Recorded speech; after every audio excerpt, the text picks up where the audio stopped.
Sveiki! Šiandien laidoje turime išskirtinį svečią, JAF atsargos generolą Beną Hodgesą, su buvusiu Amerikos sausumos pajėgų Europoje vadu kalbamės Generolo Jono Žemaičio Lietuvos karo akademijoje. General Hodges, thank you so much for being with us. We appreciate it. Baltijos, thank you for the privilege. I would like to start with a key question, with a main question. In your assessment, how the war is going to progress? First of all, Ukraine has achieved irreversible momentum. There's no going back. The Russian logistics system is weak and it's exhausted. The mobilization has only brought cannon fodder to the fight. The Russian mobilization, it's too early to plan a victory parade, but I am convinced that Crimea will be liberated by next summer. And in fact, the Ukrainian forces will be in position to begin that decisive phase of the campaign January, early February.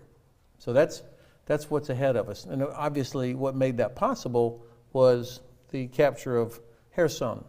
The range of HIMARS, even the HIMARS that they have now, which is about 90 kilometers, enables the Ukrainians already to hit targets in this part of southern Ukraine.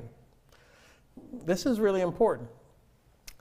Think about the counteroffensive, the Ukrainian counteroffensive that started in early September. It's having two wings.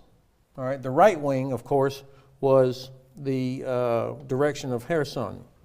The second one started up here in Kharkiv and has been working its way down like this.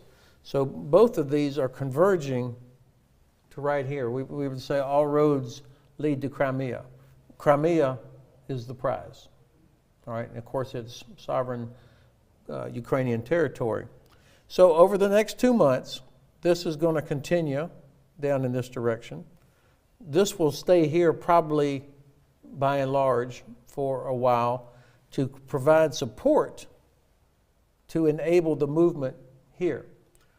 There are only two logistical lines of communication that support Crimea.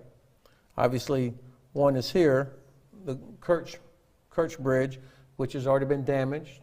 British intelligence says maybe next September, before it's fully operational. And of course, I imagine the Ukrainians will look for other opportunities to attack it. The other one is the other line of communication comes from Rostov, and they would have to go through like this. This is soon going to be inside the range of HIMARS also. So two lines of communication, one's already disrupted, the other is going to be disrupted. It's going to be very difficult for the Russian commanders to sustain operations here and here. So you ask a simple question, I gave a long, complicated answer. What's the direction? The direction is continued convergence here. January, they're in position to begin the liberation of Crimea, and I think by August, that's complete. If that happens, what changes it would bring to Kremlin? So, of course, it seems to me that there are a lot of forces at work in and around the Kremlin right now. People there, even the most diehard, hawkish supporters of the conflict, recognize that this has been a catastrophe for Russia. I mean, they see it on Russian TV shows now. People are openly criticizing what's happening, especially after the fall of Kherson. Dr. Timothy Snyder said, yes, it's a bad thing for the Kremlin to lose in Ukraine, but it's much worse to lose in Russia. And so I think that we're beginning to see the friction come to the surface between Kadyrov, Prigozhin, and other power centers in Russia. I think that Kadyrov and the Chechens, they see opportunity, they see that this may be their opportunity to break away totally or take control. Prigozhin does not take his orders from Gerasimov or Shoigu. He's on his own, and he's got a large and growing military company, if you will. So you don't have a coherent, cohesive fighting force on the Russian side. You combine that with the growing casualty list. I mean, the Kremlin cannot hide this anymore from the population of how many thousands of people have been killed. How many thousands? The Russian economy is in terrible condition, and it's only going to get worse as this continues along. I mean, they're having to import winter uniforms from North Korea. How bad can the economy be if that's what they're having to do? So, what's going to happen? I don't know. I would never advocate for regime change, and besides, whoever would come after Putin, there's no guarantee that it would be better for the West. But I think we should be prepared for the possible breakup of the Russian Federation with some sort of changes in the Kremlin. You mentioned the fragmentation, if I may say so, of Russian forces.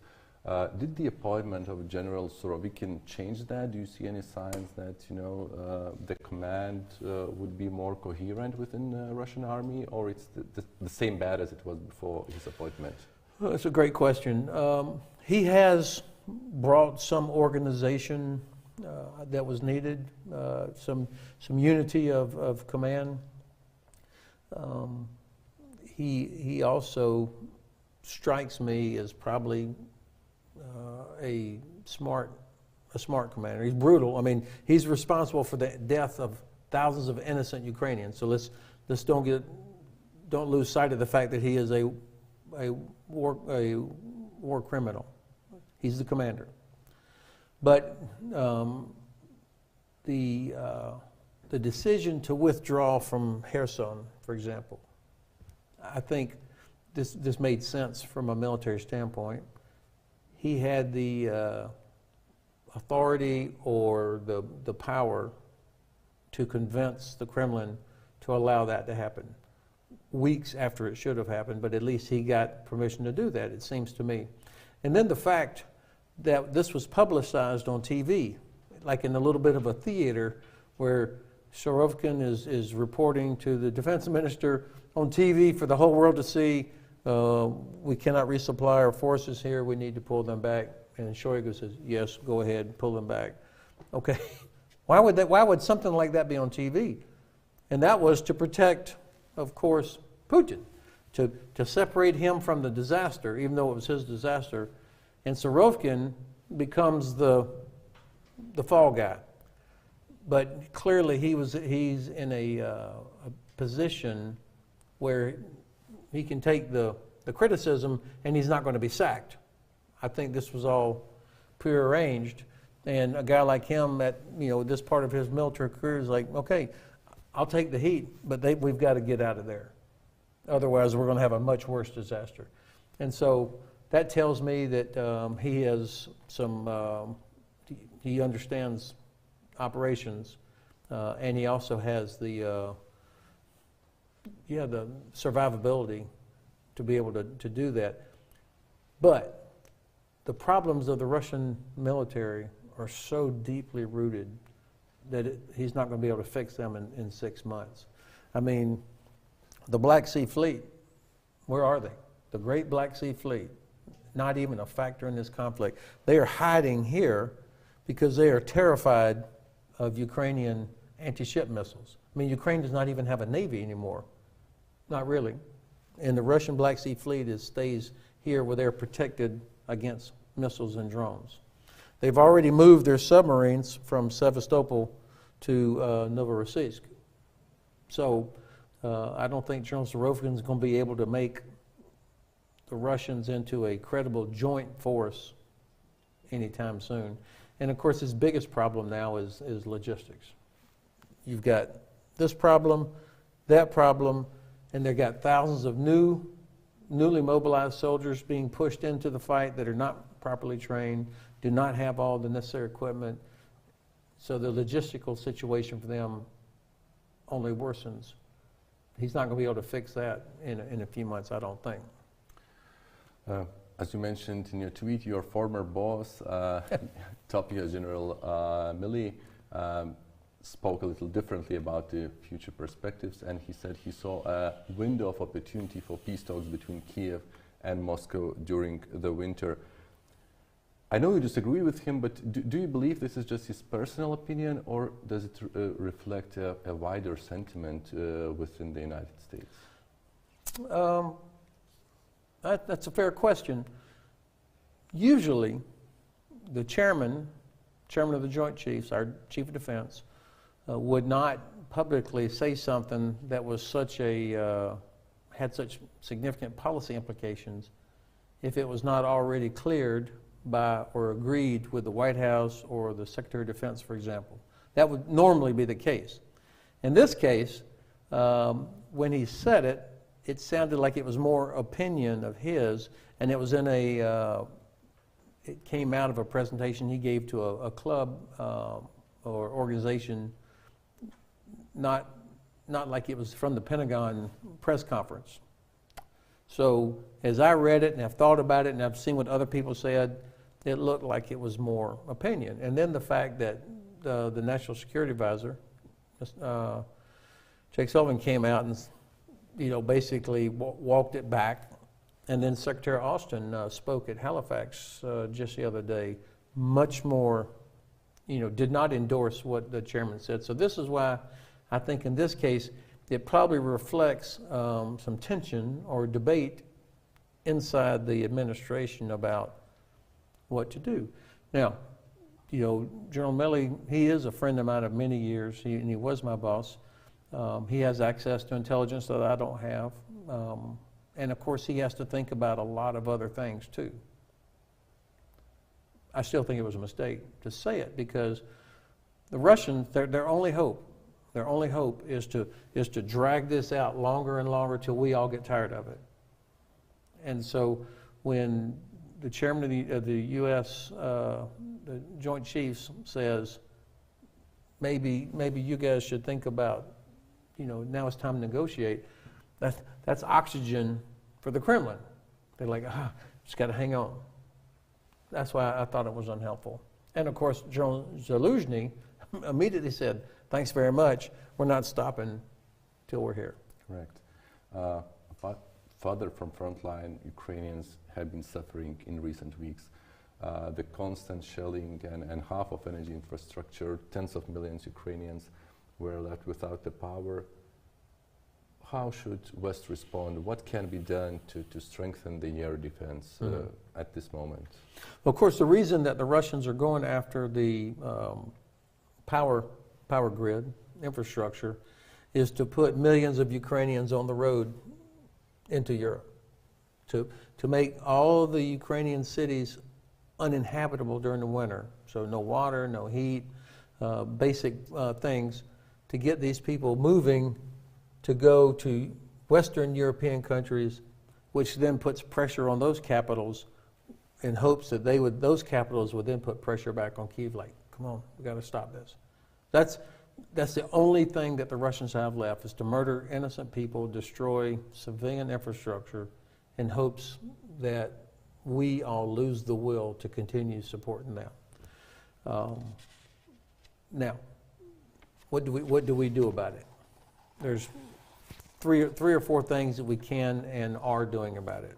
Number one, of course, is provide as much air and missile defense capability as possible to help protect civilians as well as infrastructure.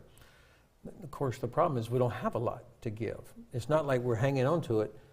We just don't have much.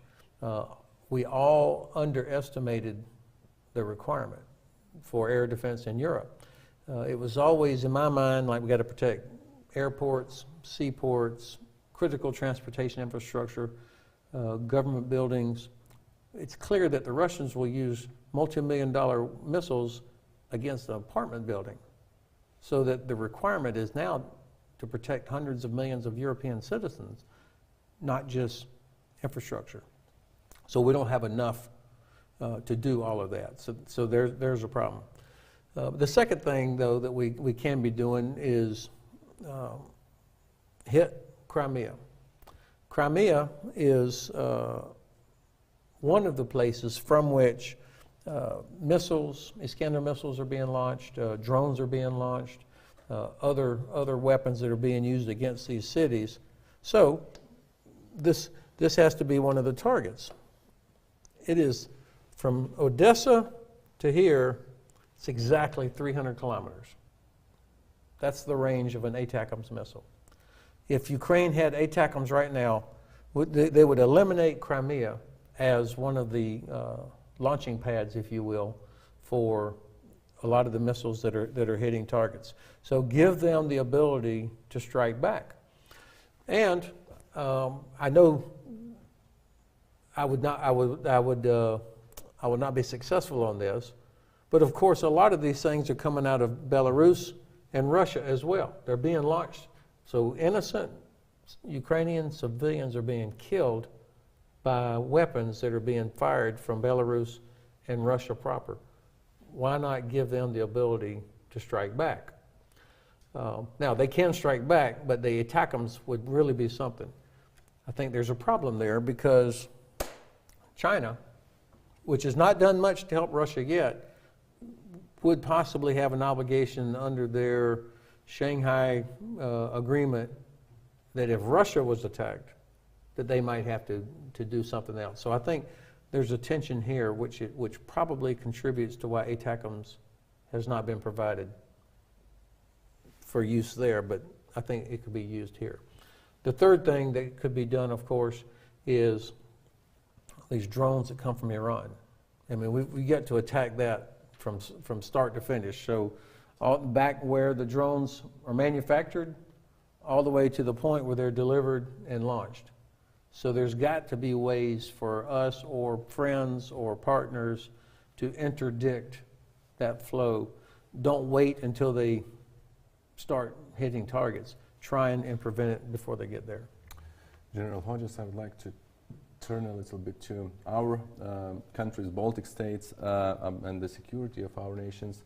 I heard that during today's discussions with senior military leaders here at Lithuanian Academy, there was talk about how much time it would take for Russia to recover, and that's also debate in Lithuania and in many families as well. And there are several conflicting opinions. One is more optimistic point of view that Russia suffered heavy losses in Ukraine. It had to move many of its forces from Kaliningrad, from western part of Russia, and that it's not capable of launching offensive operations at the moment and for years to come. But there is also concern, of course, especially after what we saw in Poland, that the risk of the war spreading in other countries is also there. How do you see the war affecting the security situation of the Baltic states? Well, we've been reminded that failed deterrence is much more expensive than deterrence. I mean, to have failed to prevent the Russians from invading Ukraine, because the Russians were sure that we would not do anything. So, in effect, we did not deter them from invading Ukraine. We did nothing after they invaded Crimea in 2014. We did nothing after they invaded Georgia in 2008. We did nothing after they jumped over President Obama's red line in Syria. So, and now we're all paying the price, both in terms of lives of Ukrainians, but also financially. We should not be fooled for a second that just because Russia is getting crushed now and is going to lose on the battlefield against Ukraine, that they're not going to still be the same DNA, have the same ambition to regain what they see as theirs. I mean, so many people have said it. So the risk is still there. We know from centuries that that risk is there. The best way to make sure that they never do attempt a new offensive somewhere, not just in Ukraine, but anywhere along its border, is of course to be ready, to demonstrate that you're prepared to fight. That means modernized forces, soldiers and sailors that are trained, ready, and also societies that are prepared.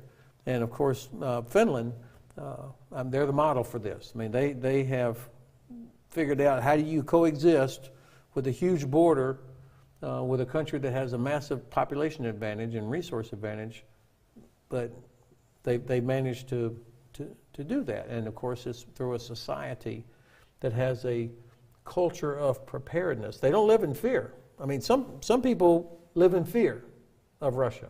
The Finns do not live in fear because they have developed a very good mobilization system. They can put hundreds of thousands of troops in the field very quickly.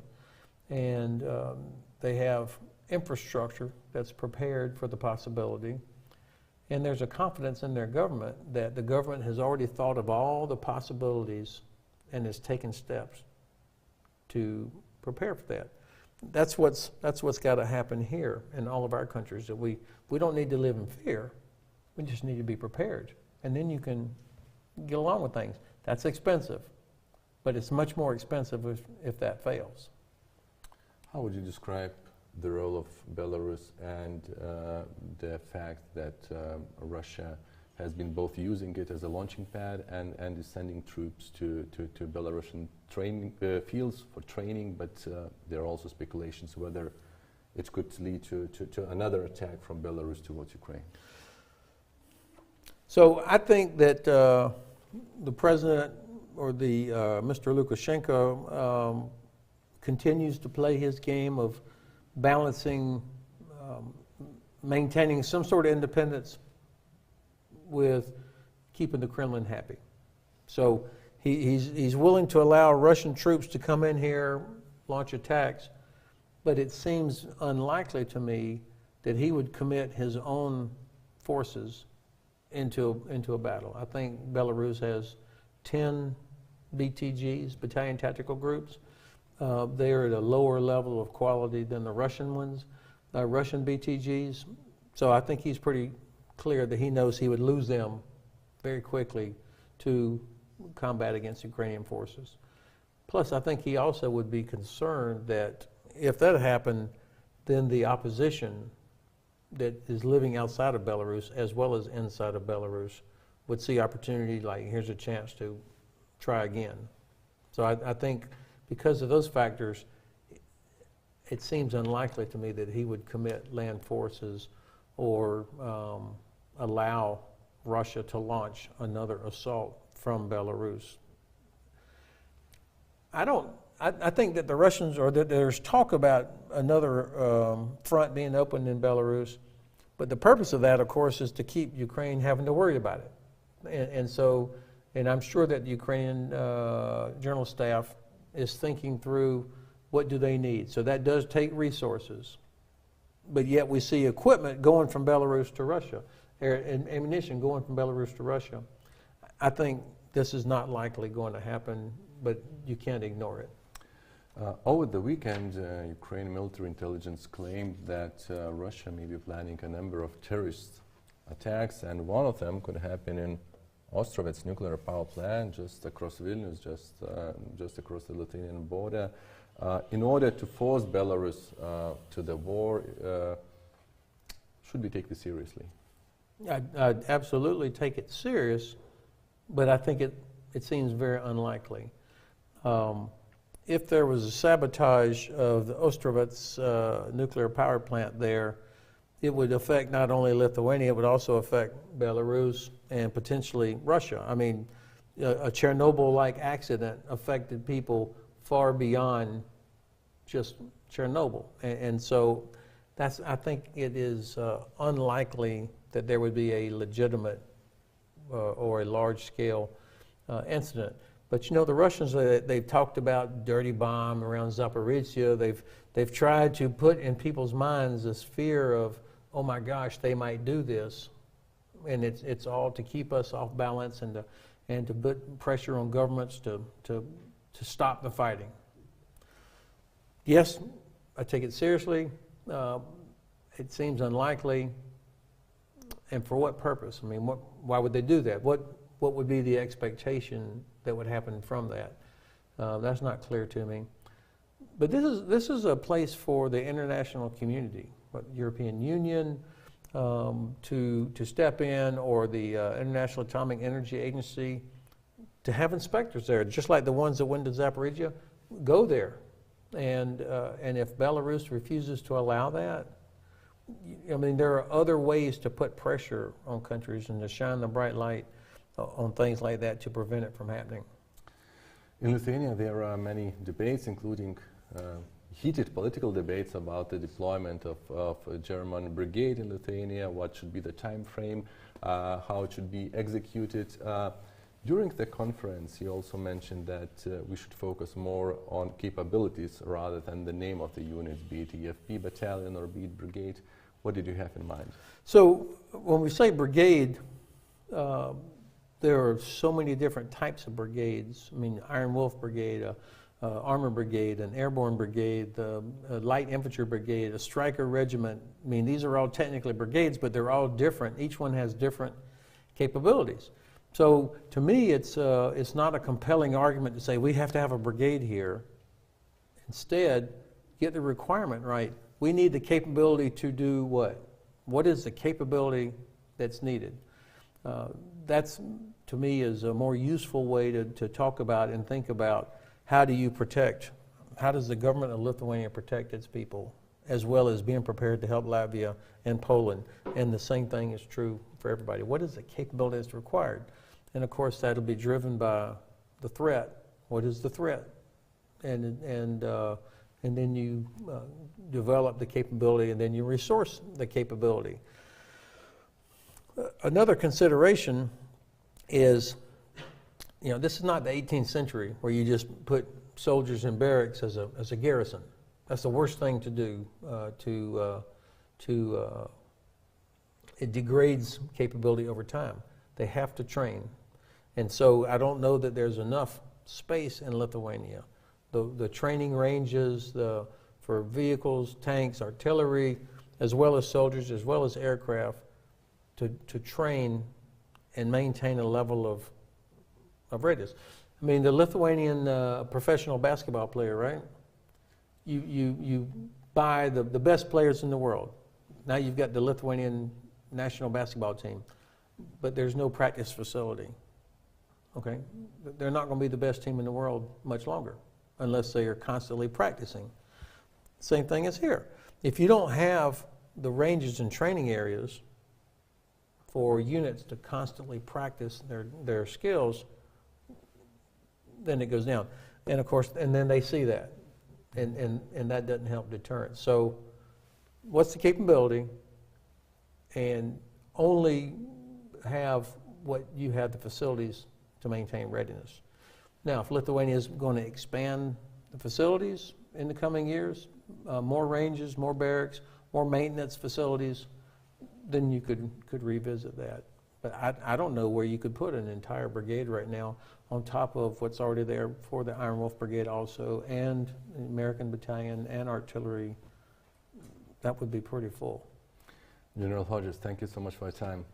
Dėkoju ir 15 min žiūrovams, pasimatysime kitais kartais.